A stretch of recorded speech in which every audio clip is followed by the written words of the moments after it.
We're live on LinkedIn, Twitter, and YouTube. Nice to see you all. Hi, how you doing? I'm Richard Russell, in case you don't know me. If you do know me, hi, how you doing? Drop a message in the chat, drop a comment on on any of the socials. You can drop any questions in there. What we're doing today is going through some Q&A. Now, the reason I'm doing this is because I've had some clients asking questions, and these questions come up repeatedly. And I thought, well, let's go through some of the top questions that I've had. I'm happy to answer any other questions if anything comes up. If you would like to drop the question in the comments in YouTube, LinkedIn, or Twitter, it should come up here on the screen. If it doesn't, then feel free to send me a message some other way, and I'll see if I can figure out how to get it on here. But ask that question. Now, just before we get started, I'm going to introduce myself. I'm Richard Russell, and I do mostly OKR coaching and OKR consulting. What that means is that I help companies, especially scale-up companies, which would mean growth stage startups, to set goals and to get things done. And we use the system called OKRs to do so.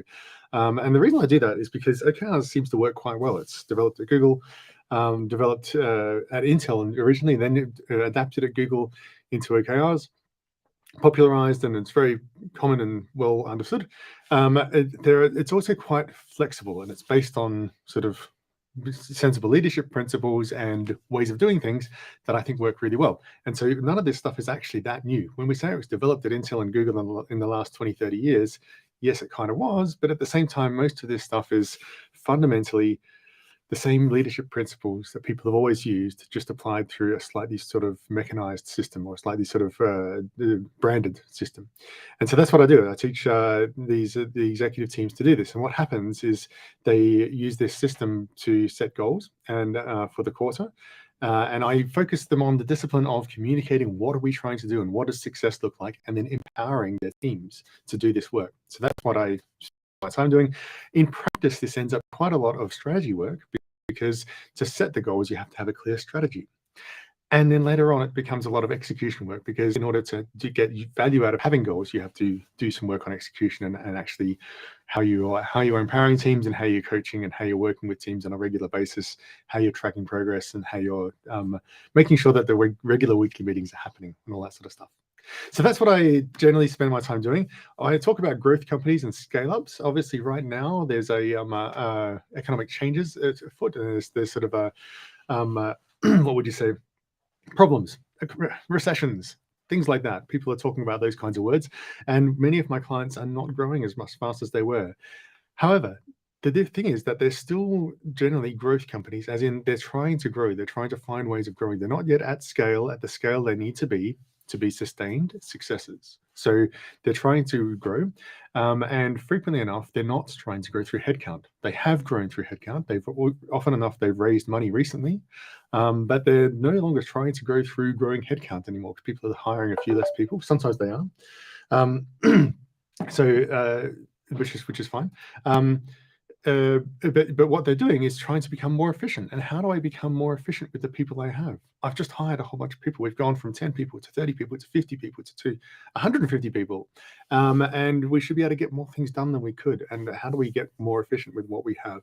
And that's where the focus on OKRs really helps, because what we're doing is clarifying what it is you're trying to get done and what success looks like, and then empowering and engaging your teams in delivering that. So by focusing on this, by doing the active management in this, you can get a whole lot more done. So let's get on with some of the questions. As I say, please feel free to drop any questions in the comments. In the meantime, I'll show you the questions that I have. These are questions from my clients over the past sort of, I suppose, a year or so. Some of these questions are common questions, and some of them are specific ones, but I think that in many cases, they should be relevant to some of you. So the first question is one that came up from at least one client, let's say, and it's from someone in the team. Sometimes it's a manager, sometimes it's a C-level exec, sometimes it's a VP of something, and they might say, my CEO or my manager, my VP is incompetent. What should I do? And this is a tricky question. Because obviously, as an external, and particularly someone who's hired by the CEO, usually, it's not something that I can agree with. Just it doesn't make sense to do so. But what's interesting about this question is that it usually tells me a lot more about the person who's asking the question than about the CEO. And the reason for this is that often enough, we particularly as when we haven't had that experience of being the next level manager up in an organization, which most of us haven't, if whatever position we're in, we haven't been the level above.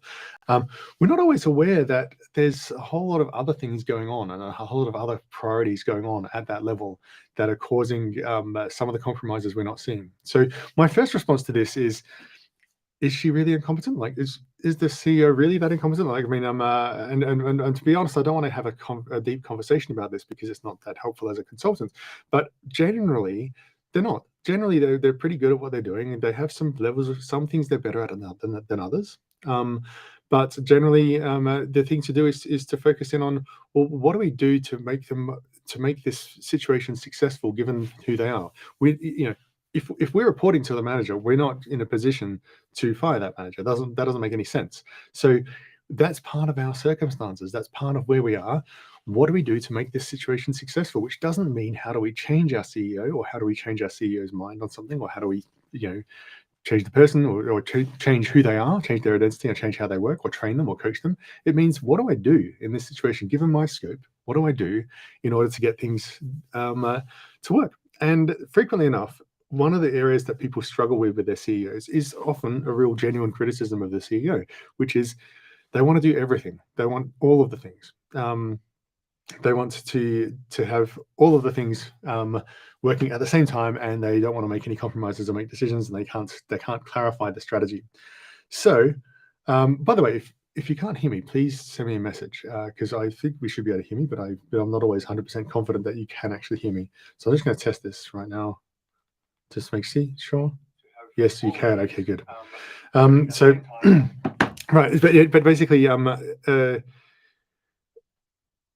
CEO, are they usually they can't make a decision about things, and so what tends to happen is I tend to say, okay, well, why don't you suggest what the decisions you're wanting to make are? Like, where are the decisions you want to see happen, particularly in relation to your work? What's the options, and help clarify that this is the list of things we can do and this is what we can't do. And in many ways, it's your credibility as to whether you are clear enough about what can and can't be done given the resources that you have to help them make decisions. And often enough, CEOs want to do everything because, for good reason, they want to do, they want all of their things done.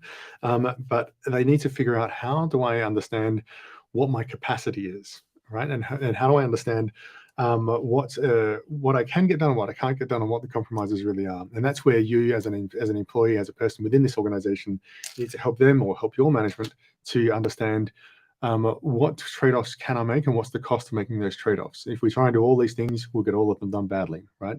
If we try and do just a few of these things, we can get the few things done well. Here's how we think we should decide. At the end of the day, though, they're the CEO, or they're the manager, they're the boss, right? And the right thing to do here is to disagree and commit. Now, what disagree and commit means, it's a common thing at Amazon. It's a common leadership principle. It doesn't mean to simply to simply, I don't agree with this, but I'll do it anyway, begrudgingly, right?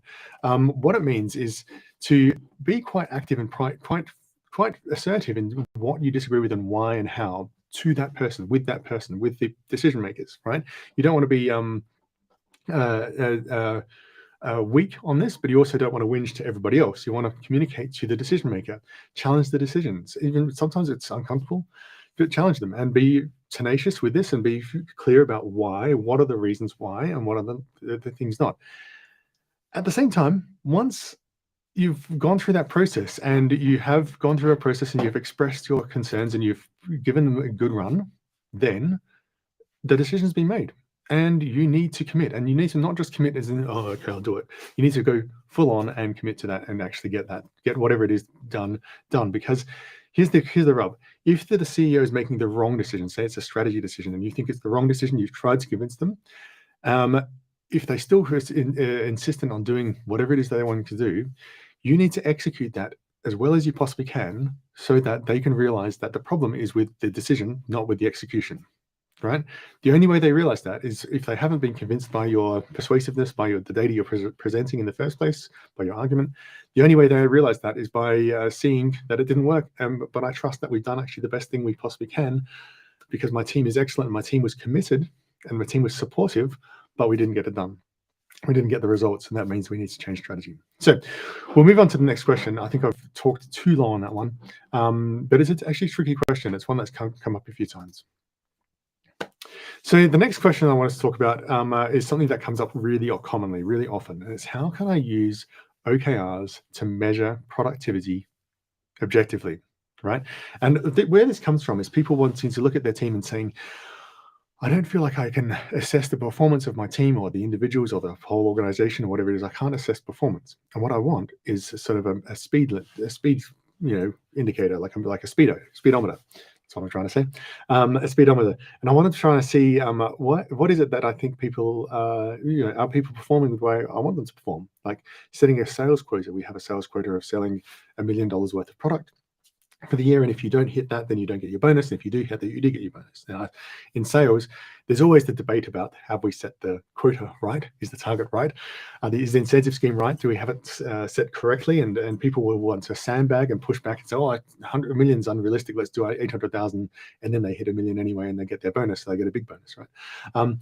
So that's what happens in sales. But this is just fundamental to sales, because the thing you're doing with sales is generating that revenue, and that's the thing you're doing, but you still have that debate about where the target should be. But it's relatively easy to measure because it's sales. You've either sold it or you haven't. You have money or you don't. With most things that you're doing, measuring the value and deciding what the value is quite hard, and so it requires some deep level of involvement with your team to understand productivity and understand how well they're doing, and so on. And there's really no way of doing this up front. What people are trying to do with an OKR is turn this into something like a sales quota. So we say, if we hit these objectives and those key results, then my team is doing really well, and I can assess that they've done a great job and they should get a bonus or a promotion or whatever it is. And this sort of attaching OKRs to performance reviews and incentive schemes and compensation and things like that. Now, the problem with this is that when we're setting the OKRs, especially with most product kind of OKRs, most strategic change OKRs, we don't know when we're setting the OKR. We're not very good at telling what's going to happen in the future. We're not very good at setting the right target. It's really hard to set that target. So what we do is if we try and set this as a way of measuring performance, we put this up there and we sort of do this work to sort of set a target. We had to take all the subjectivity that we would have about assessing someone's performance, because it's all quite unknown. We don't know what barriers are going to come up in the first place anyway, but we have to assess those subjectively. We take all that subjectivity and we put it at the front. We front load it on the front of the quarter, and we're setting up like this sort of apparently objective measure, but it's all subjective, and we don't have the knowledge. We don't have no context of what's happened. So compare that to setting the objective and saying, okay, here's the objective, what we're trying to do. Here's the definition of value. Here's the definition of success, right? And then at the end of the quarter, we've worked with our team. We understand what challenges they had. We understand that there was a pandemic or that there was an economic slowdown. We understand that while we're doing this, we discovered that our assumption about what our customers want was wrong, and we learned something new about our customers, and then we had to change what we're building. We discovered that building this solution was really, really hard, or much harder than we thought, or much easier than we thought. And so as we're going through this process and we're involved enough with our team, we can now assess, given the definition of success and what we understand about our team, the constraints that they had, the way that they worked, the barriers they came across, the challenges, we can understand, did they do a good job? And we can assess this subjectively, because it has to be subjective, because it is subjective, right? With the knowledge of who the team is and what they were doing and what the challenges they had. And we can use the OKRs, rather than trying to measure productivity objectively by setting a goal, right, and doing that blindly at the start. We can use this to sort of define the direction of success. This is the kind of value we're trying to create, right? As you go through maturity, as you get more mature and you're sort of more execution focused, it becomes easier to set clear goals like that. However, what you really want to try and do is inspire people to set ambitious goals, things that I'm not sure if I can achieve that. Right, let's try it. Let's try and do something that's really valuable to the organization. And if you can do that, the only way to do that is to make sure that you're not using the setting of the target as the measure of performance. You're using that as the direction of performance, like direction of value, the definition of value, and then you're assessing performance based on subjective experiences of how is this team actually working. And what this means is that as a manager, as a leader, you have to be deeply engaged with your team. You have to be hands-on. You have to be involved. And that is a good thing. And that is a way that you can succeed as a leader and build a better team, empower your team, and show the trust in your team and all that sort of stuff. But it requires all those things. If you try and sort of automate management, it's never going to work. Okay. Next question that came up, my product and engineering team isn't trusted by the rest of the organization. How do I create trust? Now, this is actually quite common in many organizations, especially when you have, especially under growth, like, because what would happen is you have a founder or some early stage team who throw some stuff together and it all kind of works, and they hack things together and it kind of works quickly. And then as you're scaling up, you've got this product and engineering team who are, number one, they're new to the business. So they're learning about the business. They're learning about the customers. They don't always know. They don't have the insights, but they're gaining them over time. And number two, they have to build things in a scalable fashion, and they have to build things in a compliant fashion because now you have more risk. And so this is really common. This is across the board. This tends to happen. Now, when this does happen, and by the way, I haven't prepared answers to any of these questions. I'm sort of doing them as I go off the top of my head. So feel free if you want to ask a question in the comments, and I'll try and answer that off the top of my head as well. We'll see how it goes. And when you have this product engineering team that isn't trusted, the way to develop this is to create, I mean, there's lots of things that you can do to generate trust between organizations. But to my mind, the things that are really important are to make sure that the product and engineering team really understands the rest of the organization, right? Trust is a two-way thing. You can't sort of say product and engineering team are doing their thing. Everyone should trust them. Right? You actually need the product and engineering team to understand where marketing is coming from, to understand where sales is coming from, to understand where operations or manufacturing or customer support, whatever kind of operational team you have, customer success, consulting, whatever you have, understand where they're coming from, what problems they're experiencing, and gain that common understanding so that the engineering team can sort of show to those other teams that we understand you, because look, we've spent the time with you, we understand where you're coming from. That then will change their behavior as a product and engineering team, because as they understand more about their business and more about the customers, right? Number one, they can communicate their understanding and share the knowledge that they've learned. Number two, they're echoing back the things that the rest of the organization has learned. So that's now developing common understanding. And number three, the things that they'll be doing, the product that they'll be making will be more applicable to the needs of the company and to the needs of the customer. And that success then generates trust. Now, that's sort of a general topic, a general way of doing things. It's especially relevant for product and engineering teams, because particularly engineering teams have a habit of not being as engaged with the rest of the organization or the customers as they should be, right? And that's something that as an engineering leader, you need to change, make sure that they are actually engaged.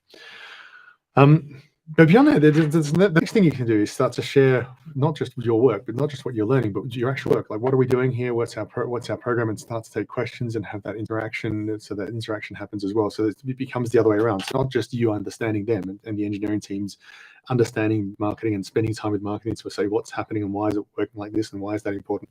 Why do you know that? Right? What experiences do you have? But sharing, okay, this is why we're doing this feature or that feature or this product or whatever we're doing. These are why we're doing this and how we make decisions, and sharing that information. But sharing that information not as a fait accompli, like ideally not as here's our roadmap, suck it up, right? But as in here's the draft of our roadmap. We want to hear what you think, right? And doing that listening and constantly listening. Now, as you do this, it generates listening the other way, right? So people reciprocate. So causing that two-way listening is really important. The third thing that I'd recommend doing here is sort of strategically about generating trust, is about finding quick wins. So when you have, often engineering teams have a big project to do, there's something really important. There's a replatforming, there's a version 2 or version 4 or whatever it is that we're doing. There's developing the next big feature, right? This might have 6 months, 2 years to deliver.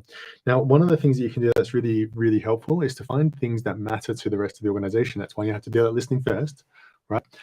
And find things that matter to the organization that are relatively cheap, relatively easy for you to do. Now, as an engineering team, frequently enough, the things that are easy for engineering are not always obvious what's easy to the rest of the organization. So it's not let me say that again.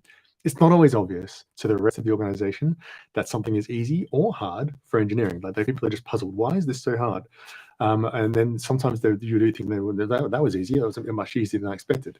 And so they have relatively poor judgment on what's easy and what's hard. So you can use that to your advantage to build trust. One of the ways of doing this is by understanding the kinds of problems that they have and really spending some time to understand the problems, and then finding things that solve some of those problems that are disproportionately easy and getting quick wins. And there's actually a cartoon, a little comic about this that I love. It was from, I'm pretty sure it was some XKCD. And it's basically, this is why explaining technology is really hard. And the idea was that there was someone saying, you're making a specification of what I need for a program. And the program was something like along the lines of, I need a program that can identify where all the park benches in my parks are, right? Where are they? Sure, that's fine. I need the data, and I need a database, and I need it's a front end. It'll take me about 3 weeks, right, or whatever it was. Just imagine we have the data. And then it says, and also I need to be able to take a photograph of the park bench and identify whether there's a bird sitting on that. And he goes, well, if we need to do that, that's going to be a machine learning project, and it's going to take 3 years of primary research. And this is before we had APIs to do this, right? But primary research to identify what kind of bird it is. And from a human perspective, identifying and tracking where all these park benches are is actually quite hard, and identifying what kind of bird it is or whether there is a bird there is so trivial for us as humans, but for a computer it's really hard. And so this knowledge of like what's easy and what's hard is not always shared amongst an organization. And so when you can deliver things that are quick wins, not letting other people define the quick win, not letting them say, well, that should be easy. It's just defining whether there's a bird there or not. How hard can it be? But going and saying, look, we know you have this problem with birds. What we can do is install a sensor on somewhere and find out if there is a thing sitting on there. We can tell you if there's something on the seat or whatever it is, right? I'm making stuff up about seats and birds that I don't know about, but let's imagine you have something that you can do that will solve some of the problems, and finding simple ways of like, okay, let's get something out there that can deliver something. Now, as you're delivering value incrementally, and you're trying, this is the whole concept of like Agile and Scrum, right? But to take it to the level of the business. So you're not just trying to do an increment that is valuable for your long-term goal that eventually delivers value to the business, and showing them something that they should get excited about, even though it's not going to come to the customer for months or weeks or years or whatever it is. But try and find small features as well that are complete features that you can deliver, that you can actually deliver value in the short term, and that will start to earn trust. Obviously there's a whole lot more to that, and one of the things that is really important is high integrity commitments, which comes down to like predicting deadlines. So if there's a deadline that needs to be hit, you need to spend the time to find out whether or not you can hit that deadline and what it's going to take, and then actually hit the deadline. And that's a more longer term investment that is really sensible, but it's interestingly one that a lot of engineering teams resist because they don't like to have, no one likes to have deadlines. And many times the businesses have deadlines, the deadlines are artificial. But sometimes they're really real, and sometimes they're really important, and sometimes you need to commit to a deadline, and sometimes you need to deliver something, and sometimes that means you need to do a whole lot of planning, which feels like waterfall, but actually it's not necessarily. So we'll go on. Here's another question that's come up with a couple of companies. We've set functional OKRs for each team, but people aren't interested. What are we doing wrong? Part of me says, well, you're setting functional OKRs. Don't do that. Right? And the reason I say that is because I often think of this as in the case of like, supposing we have an engineering team, and the engineering team sets OKRs about things that they think are important for engineering, which is like code coverage or test coverage, or technical debt, or platform changes or something like that. Or you're a service team within an organization, like a HR or whatever, and you said HR related things. What's really going on for most people is that most people are actually spending most of their time working on the product or the company things, right? They're delivering things from a functional perspective. As a function, we're delivering things for the business, and not the business as in those guys over there, but the organization, for the company, for the customer, for the product, right? And so if you're an engineering team, you're actually primarily working on things for your customers, things for the product, and you've got product OKRs that you're working on. That's 90% of your work.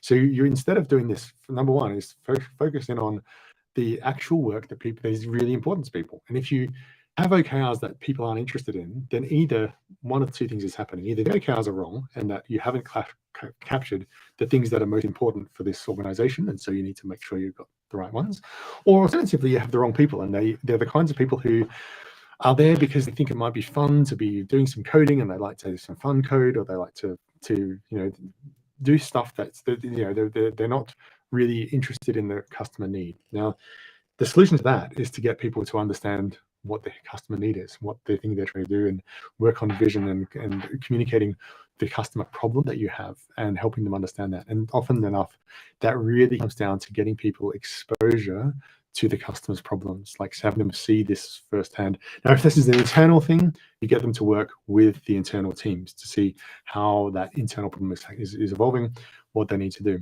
If this is an external thing, like we're working on a product that's going to be externally seen, get them to talk to actual customers. Like they don't have to be like doing customer service, doing customer support, but get them on a customer service call.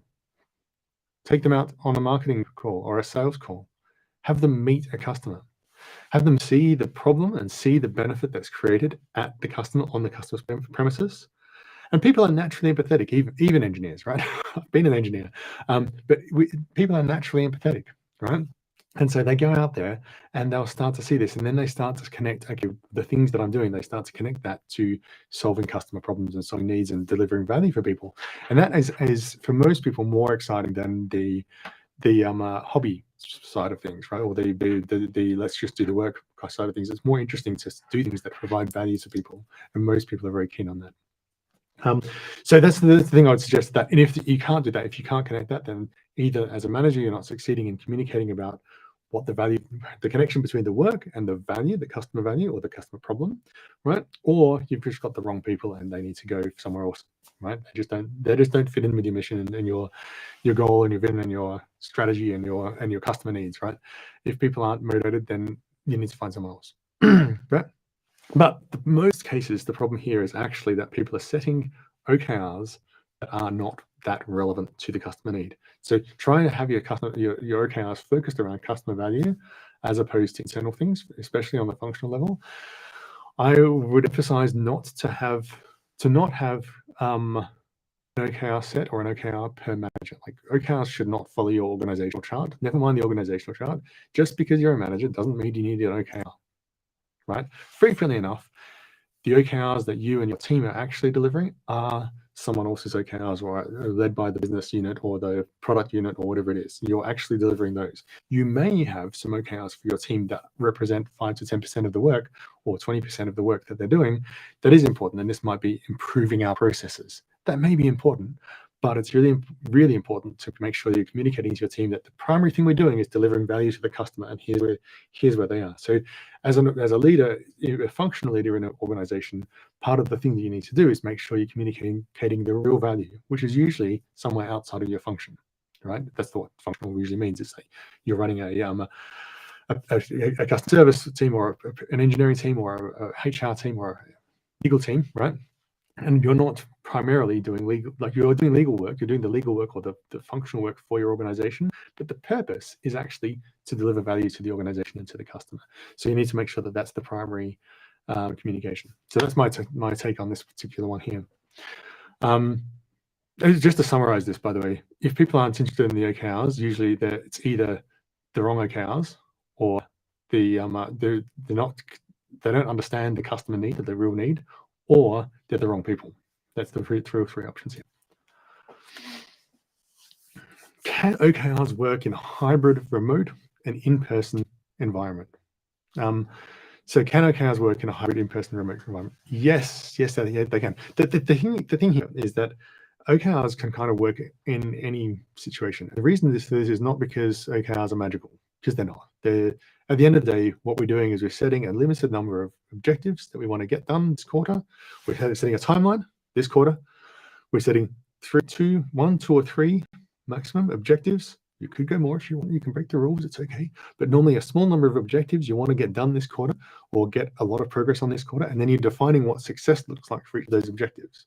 Now, if you're in a remote or environment, or partially remote or hybrid or whatever it is, then what's happening there is that you have less communication with people. So what you need to do is be extra clear about what you're trying to achieve, And what success, how do you define success? And that is what OKRs are. There's nothing special about OKRs. OKRs is kind of a branded way of talking about, let's set some goals and let's define success in a sensible way. And let's try and define success in a way that's about empowering people. So as opposed to defining what they should do, define the outcome that they should get to, right? And that sets the problem. That sets the problem that they're focused on. So that's just good principles of leadership, of communication, of delegation, right? It's just sensible psychology, right? It's normal. It's nothing special about this, right? But that's what we call it. That's what we do with OKRs. So when you have this hybrid remote environment, it's really important to be crystal clear about what specifically we're doing here. And so that's where actually OKRs can help more, because now you're suddenly having to think about explicitly, what are we really trying to achieve here? When you're in person, you can kind of improvise a bit because you're there, you have that high bandwidth communication, you're seeing what we're doing right, what we're doing wrong. You're able to course correct simply by being around, management by walking around, right? You can sort of see what's happening and you can influence it, and you can refocus people when they need to go in the right direction, and you can hear when they're sort of like feeling micromanaged, or you can feel when don't have enough direction.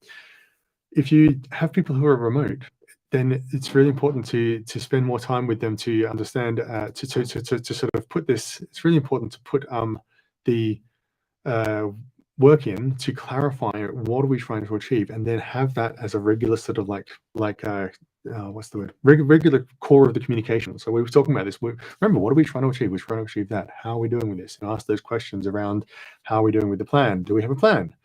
Is it the best plan? Should we change our plan? What have we learned? All that sort of stuff as you go through the process. So yes, they can definitely work in that kind of environment. In fact, I'd say that they're even more important, because in that kind of environment, you have limited communication, and you need to be much more explicit about what you're trying to achieve and how do you define success, and how am I making sure I'm not micromanaging but giving enough guidance. Okay. In case you're online, I'd love to hear from anyone online. If you want to drop a hello in the comments, just drop a hello. If you have any questions, feel free to drop a question in the comment on LinkedIn, YouTube, or Twitter. If for whatever reason it's not working, send me a message and I might get it. And if not, if you're watching this on the replay, feel free to drop a question in to this or to anything else, or to send me a message, and I will get back to you on that one. Okay, so the last question I have here, this is the last question from this set of questions that I collected from my clients, and I will just talk briefly about something else after this anyway, but this is the last question that I had collected, which is a bit of a long question, which was why it's on 2 lines here. In a multi-level organization, it takes too long to set OKRs at each level and align them with each layer above. What should we do? Yes, it does. Don't do that. That's going to cause delays. That's terrible, right? What the situation here is really common. What people are doing here is saying, CEO and executive teams set company OKRs, and then the next level of managers, and we talked about functional managers before, but usually they're functional or business unit managers or whatever they are, leaders, some sort of leaders, maybe product leaders even, set their OKRs, and then it rolls down, the next group set theirs, and then the next group set theirs, and everyone sort of waits for their management to set the objectives so that then I can figure out, well, what am I supposed to do? What are we supposed to do here? Don't do that. That's what happens here is that you do this, and each cycle takes 2 weeks at least, right? Because it takes that long to decide them, to narrow them down, to hone them, and then align them, and then communicate them, and then the next thing goes on this. And even if you sort of stagger them and overlap them, it still takes a long time. So you have 5 layers in your organization, and suddenly you've got 10 weeks of OKR setting process. And you start your quarter with your top level OKR, and by the time you ended it, finally people have OKRs for the quarter. But now it's like 2 weeks before the end of the quarter. So what's the point? It's kind of the opposite of being agile here.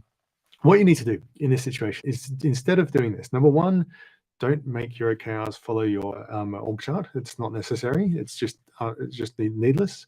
It causes this kind of problem, and it's unhelpful.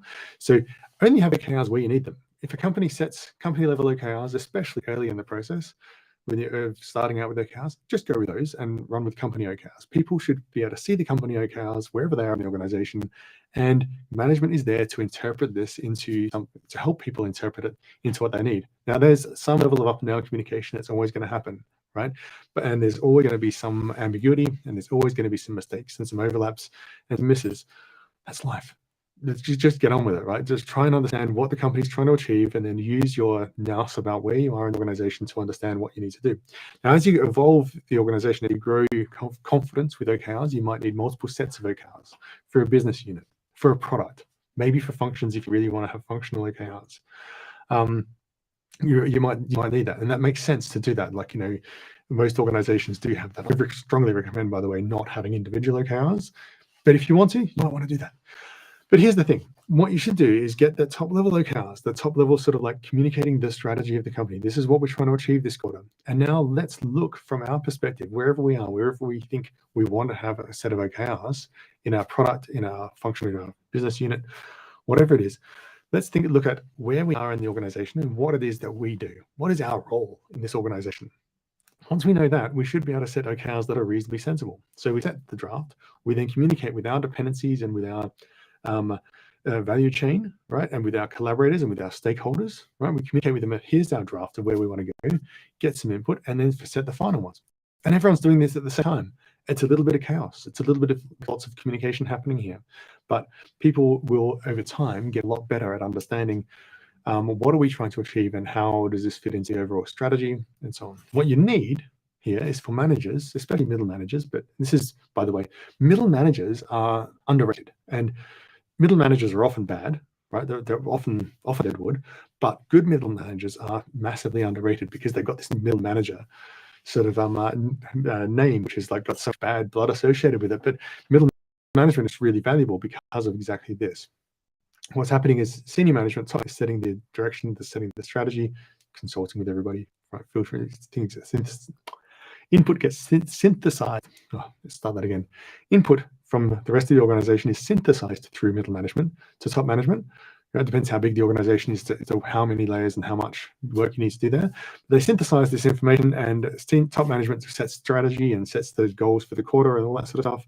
And then and sets the vision and the strategy, right? Sets what we're trying to achieve and organizes the resource allocation such that we can achieve this. Middle management is there to interpret this and to make sure that the connection between the things that are happening on the ground and the actual strategy is clear. And clarifying that is real work. It's not busy work. It's really, really important. And so they should be in the situation of clarifying constantly, what is our strategy? What are we trying to do? What are we trying to achieve? How does our goals now fit into our strategy? What is the role of this team in the organization to help us on our strategy? What's the role of this team to deliver the goals that we have? As the team gets better at that, because this needs so much repetition, so much backwards and forwards communication, so much learning, so much negotiation between different parts of this organization to understand where does each piece fit. But as that clarifies, it becomes easier and easier for any particular part of the organization to look at company goals, look at where we are in the organization, look at our role, look at our understanding of our business model and of our strategy and of our vision, right? And then set the objectives that they need for their team or for their group or for their product or for their business unit, whatever they need to do. So yes, don't do this. Don't set OKRs at each level. And certainly don't do it step by step, right? And don't bother aligning with each layer above. Just bother about where am I in the organization? Do I need to set objectives for this part of the organization, for even the cross-functional part? Like, this is the fun thing about setting objectives. Don't set objectives just for your team, the people who report to you. You want to set objectives for the leadership you want to have in your organization. So as a product manager, you don't usually have people reporting to you, but you are leading change. You are leading a project or a product in the organization, and you need to be at least heavily involved, but certainly you should be setting OKRs for your product that other people are going to be supporting and signing up to. So make sure you're doing that. That's where you don't need to worry about the organizational chart. You need to worry about what are we trying to achieve. So set those OKRs at the level and align them across with other parts of the organization where you need to, but don't worry about aligning up and down, right? That's not the primary goal here. You want to align across the organization, and you want to use your understanding of the business to make sure that alignment is happening up and down, but it's not necessarily alignment through OKRs. But you should be aligning them with the company ones, because company objectives are generally what the company is trying to achieve, and that is important. So normally I recommend set the company objectives, then everyone else sets theirs based partially on company objectives. By the way, there are situations where a team or a group or a product or a function or a business unit is doing things that are not necessarily 100% aligned. They don't roll up to a company level OKR. Sometimes they're just stuff you need to do. And a perfect classic example of this is M&A. We often don't put an M&A OKR for our company because we don't want the whole company thinking about M&A. We don't want them thinking about mergers and acquisitions. We don't want them thinking about that kind of stuff. We have a corporate team for that. But that may be critical for the future of the company. That may be super strategic. It may be really important. So the M&A team or the CFO or whoever it is might well set an objective for an M&A process. Like, what are we doing? We acquire these kinds of companies, whatever we're doing. Fundraising is another classic one. CFO would have raising funds, like we need to raise the Series C of 50 million, right? That would be a clear, really, really important goal for the CEO and the CFO and a few other people to be involved in. But it's not necessarily one that rolls out to the whole company. Not everyone needs to know about this. Not everyone's involved. It's not part of our communication to the company of, hey, everyone, this quarter, we want you all to focus on raising the next round. I don't want you to do that. I want you to focus on executing the strategy, on customer discovery, on developing the product, right? But for our finance team, the number one thing is let's raise the round. Let's do that. So that doesn't have to link directly to their OKRs, but they do need to understand their context, the strategic context, and figure out what they're trying to do. And the same with the M&A. And in fact, the same with like a customer support team. If you're doing customer support, if you're a product in your company's portfolio somewhere, and you have you don't necessarily roll up to something, there's still things that you may need to do. You may need to question: should we exist? Should we be investing in this? And have that conversation. Maybe that's the right thing to do.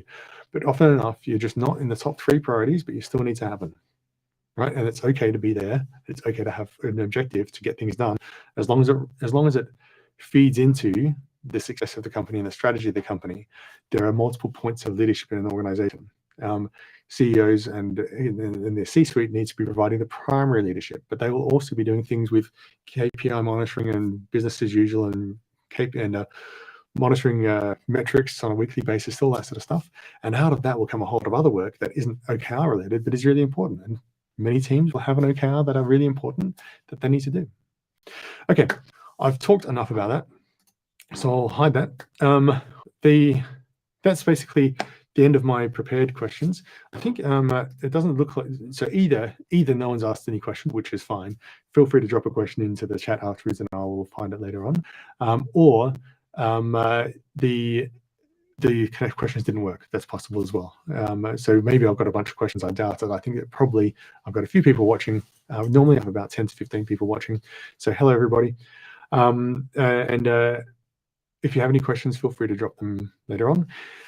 If you're interested in working with me on any topics, the things that I do, I generally tend to work with executive teams on setting goals and set OKRs for the company, and this tends to feed directly into a strategy process and an execution process. Like, how do we execute things, strategy and so on, and how do we organize our people, and how do we get the people that we need to deliver this, and how do we manage our people? So those are the topics that I work on. I spend a lot of time coaching teams and helping people with execution and management.